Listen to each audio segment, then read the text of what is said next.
Hello everybody and welcome to legal logics. आज इस video में I will answer all your AIB queries.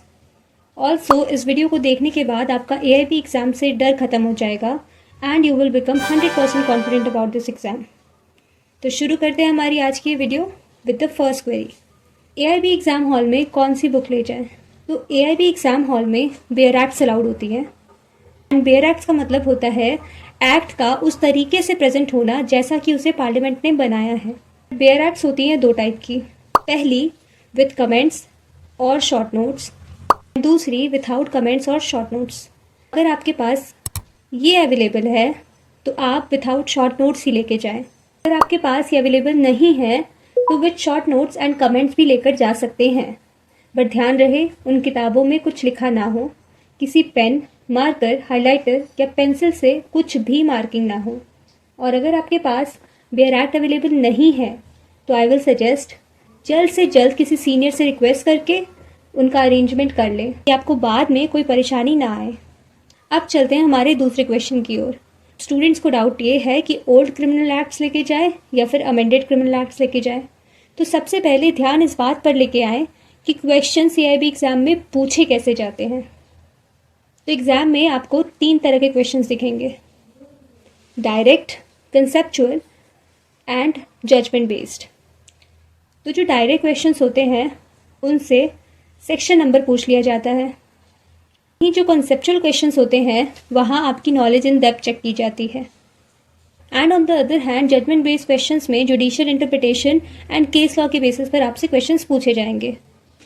तो bear acts अगर आपके पास पुरानी एंड नई दोनों अवेलेबल हैं तो बेस्ट ये रहेगा कि आप दोनों को लेकर जाएं। पुरानी जो क्रिमिनल एक्ट्स हैं उनमें से सारे आपके जजमेंट बेस्ड क्वेश्चंस कवर हो जाएंगे और साथ ही साथ डायरेक्ट क्वेश्चंस भी वहाँ पूछे जा सकते हैं। और रही बात नई बेयर एक्ट्स की तो कॉन्सेप्ट तो उनमें भी सेम अप्लाई करेगा, बस जहाँ सेक्शन नंबर पूछे जाएंगे वहाँ आपको एक्ट्स देखने की ज़रूरत पड़ेगी। तो नई और पुरानी दोनों बेयर एक्ट्स अगर आपके पास अवेलेबल हो तो आपको एग्जाम हॉल में कोई प्रॉब्लम फेस नहीं करनी पड़ेगी। Now moving to our third question, how to read the index of bare act. Bare act से इंडेक्स रीड करना बहुत आसान काम है, बट आज मैं इंडेक्स से जुड़ी वो चीज़ें बताती हूँ जो स्टूडेंट्स अक्सर मिस कर जाते हैं।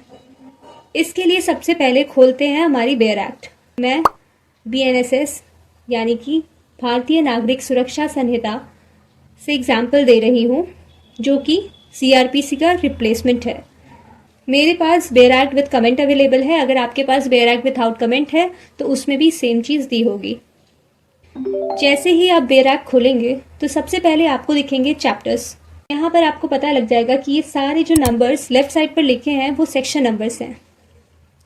नाउ ये इंडेक्स देखना तो सबको आता है। अब चलते हैं उन चीज़ों पर जो स्टूडेंट्स अक्सर मिस कर देते हैं। ये हैं वो लास्ट के 2 इम्पॉर्टेंट टॉपिक्स जहाँ से हर साल क्वेश्चंस आते हैं एंड स्टूडेंट्स इन पर ध्यान नहीं देते हैं। देखिए, तो अब जो ये फर्स्ट एंड सेकंड शेड्यूल है उसमें से सेकंड शेड्यूल जो है वो आपकी एडवोकेसी की प्रैक्टिस में काम आएगा, वहीं जो फर्स्ट शेड्यूल है वहाँ से आपके क्वेश्चन एआईबी एग्जाम में पूछे जाते हैं। इनका आंसर देखने के लिए आपको सीधा खोलना है फर्स्ट शेड्यूल। अब जैसे ही आप फर्स्ट शेड्यूल खोलेंगे तो आपको दिखेगा एक टेबल। उस टेबल में सबसे पहले लिखा होगा सेक्शन नंबर, उसके बाद ऑफेंस, उसके बाद पनिशमेंट, उसके बाद कॉग्निजेबल और नॉन कॉग्निजेबल, उसके बाद बेलेबल और नॉन बेलेबल एंड उसके बाद by what court it is tribal. तो यहाँ से आप सेक्शन नंबर देखते हुए आसानी से किसी भी केस का नेचर जान सकते हैं कि वो कॉग्निजेबल है, नॉन कॉग्निजेबल है, बेलेबल है, नॉन बेलेबल है या फिर कौन सी कोर्ट में उसे ट्राई किया जाएगा। अब देखते हैं एक एग्जाम्पल ऑफ सेक्शन 76 जो कि कई बार एग्जाम में पूछा जा चुका है। अब देखिए, मुझे सेक्शन 76 का नेचर जानना है तो मैं फटाफट टेबल खोलूंगी, यहाँ पर सेक्शन 76 ढूंढूंगी एंड मुझे पता लग गया कि इसमें imprisonment for not less than 3 years होती है but which may extend up to 7 years and fine. साथ ही साथ ये कॉग्निजेबल ऑफेंस है एंड साथ ही साथ नॉन बेलेबल है एंड इसे कोर्ट ऑफ सेशन ट्राई कर सकती है। इसके अलावा जो दूसरी एक्ट मैं आपको ध्यान से पढ़ने को बोलूँगी वो है सीपीसी। सीपीसी में कई बार स्टूडेंट सेक्शन एंड रूल के बीच में कन्फ्यूज हो जाते हैं, तो हमेशा ध्यान रखना कि जहाँ भी ऑर्डर्स होंगे वहाँ रूल आएगा एंड जहाँ भी सेक्शन पूछा जाएगा वहाँ चैप्टर्स होंगे।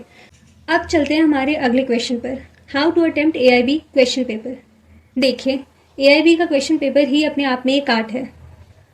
बट अगर आपको उसको सही से अटेम्प्ट करना नहीं आया तो वही बात हो जाएगी, answers everywhere but not an answer to tick. But don't worry, I got your back. अब देखिए, जैसे ही पेपर मिलेगा तो सबसे पहले फ्री टाइम में आपको इंस्ट्रक्शंस देखने हैं। उसके बाद जैसे ही आपका एग्जाम का टाइम स्टार्ट होता है तो आपको हर क्वेश्चन को कैटेगराइज करना शुरू करना होगा। अब मैं आपको बताती हूँ कैटेगराइजेशन कैसे करते हैं। जैसा कि आप देख सकते हैं, यहाँ मेरे सामने AIP 12 का पेपर खुला है। यहाँ पर पहला क्वेश्चन आया है कॉन्स्टिट्यूशन से, तो मैं यहाँ पर कॉन्स्टिट्यूशन लिख दूंगी। इसके बाद दूसरा क्वेश्चन जो है वो है IPC से, तो मैं यहाँ पर IPC लिख दूंगी। इसके बाद ये भी कॉन्स्टिट्यूशन से है। इसके बाद नेक्स्ट एग्जामिनेशन इन चीफ, ये एविडेंस से हो गया। इसके बाद ये एनवायरनमेंट से हो गया। इसके बाद हमारा 6 क्वेश्चन है वो is protected workman, factories act से हो गया। ये ट्रेडमार्क वाला ये IPR से हो गया। इसके बाद देखेंगे 13 question article of company law से हो गया। इसके बाद 24A एडवोकेट्स एक्ट, यहाँ पर ही लिखा हुआ है, मैं अंडरलाइन कर दूंगी अपना टाइम बचाने के लिए। इसके बाद डॉक्ट्रिन ऑफ प्लेजर, ये भी कॉन्स्टिट्यूशन से हो गया। इसके बाद PIL। सपोज करिए ये जो 9 क्वेश्चन है उसका आंसर आपको नहीं आता है, तो वहां पर आपको क्या करना है, कोई भी अल्फाबेट चूज कर लेना है जो आपको नहीं आता है, उन क्वेश्चन के आगे तुरंत ही लगा देना है। ठीक है, मैं यहाँ पर X लिख रही हूँ, आप कुछ भी लिख सकते हैं। Now moving to 8th question, Indian legal system, Lok Adalat का क्वेश्चन है ये। इसके बाद ऐसे ही ना आपको सारे पेपर में मार्किंग कर देनी है फटाफट। कॉन्स्टिट्यूशन, ठीक है, IPC, फटाफट आपको सारे क्वेश्चन पेपर में मार्किंग कर देनी है। कॉन्ट्रैक्ट का हो गया ये। आप जितने जल्दी इस मार्किंग को कर सकते हैं, अपने पूरे क्वेश्चन पेपर में 100 के 100 क्वेश्चन को आपको कैटेगराइज करना है। अब कैटेगराइजेशन आपको क्यों करना है, तो देखिए होगा ये कि अगर आपको कोई क्वेश्चन आ रहा है वो सीक्वेंस वाइज तो नहीं आएगा, लगातार आपसे कॉन्स्टिट्यूशन, CRPC, IPC या किसी भी आगे क्वेश्चंस नहीं पूछे जाएंगे। इसीलिए आप कभी IPC की बैराक खोलेंगे, फिर CRPC, फिर IPC। तो अगर आप एक कैटेगराइजेशन बना के चलेंगे तो आपको एक बार में एक ही बैराक खोलनी पड़ेगी एंड आप उसी एक बार में सारे के सारे क्वेश्चन सॉल्व कर सकते हैं। इससे एग्जाम हॉल में आपका बहुत टाइम बचेगा एंड आप बहुत स्मार्टली अपना पेपर टाइम से कवर कर पाएंगे ना। दूसरी बात, जो आंसर आपको आते हो क्वेश्चन पढ़ते वक्त ही आपको पता लग जाएगा, तो वहीं क्वेश्चन पेपर में टिक लगाते जाना। यहाँ हमारा क्वेश्चन 37 है, FIR की बात करता है। तो FIR गिव्स इंफॉर्मेशन ऑफ, मुझे आंसर अगर पता है तो मैं फटाफट यहीं पे टिक लगाती जाऊंगी। फटाफट वहीं पे पेपर में टिक लगाना है। इससे क्या होगा, आपका टाइम बचेगा। ऑल्सो ध्यान रहे OMR शीट खोलनी है आपको एकदम लास्ट के 30 मिनट में। 30 मिनट सफिशिएंट टाइम है सर्कल मार्क करने के लिए, उससे ज़्यादा आपको टाइम वहाँ नहीं वेस्ट करना है, क्योंकि वो टाइम आप यूज़ कर सकते हैं बैराक्स में से आंसर ढूंढने के लिए। Now this is the bonus part for दोस्त जो अभी तक इस वीडियो को देख रहे हैं। This is how you can use every minute of your AIP exam and I assure you ये एग्जाम आप आसानी से क्वालिफाई कर सकते हैं, इवन इफ आपने ज़्यादा कुछ नहीं पढ़ा है। बस आपको मेरे दिए हुए इंस्ट्रक्शंस को फॉलो करना होगा एंड मैंने जो AIB की प्लेलिस्ट बनाई है उसको ध्यान से ज़रूर एक बार देख लें। तो देखिए, AIB एग्जाम में आपको अपना टाइम कुछ इस तरीके से इस्तेमाल करना है। सबसे पहले सब्जेक्ट मार्किंग करनी है स्टार्टिंग के 30 मिनट में। 30 मिनट में आपको सारे टॉपिक्स को सब्जेक्ट वाइज कैटेगराइज करना है।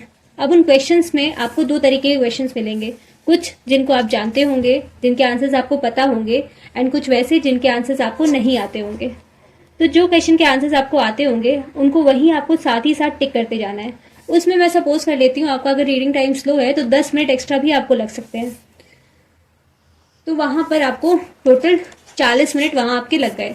नाउ वो क्वेश्चन जिनके आंसर्स आपको नहीं आते हैं, उसमें से कुछ क्वेश्चंस ऐसे होंगे जो कि डायरेक्ट पूछे गए होंगे, जहां सेक्शन नंबर या आर्टिकल नंबर आपसे पूछा गया होगा, वहां आप बेयर में से उनके आंसर्स ढूंढ सकते हैं। एंड कुछ वैसे क्वेश्चंस होंगे जो कि कंसेप्चुअल होंगे, जहां बेयर में भी ढूंढेंगे तो भी आपको उनके आंसर्स नहीं मिलेंगे।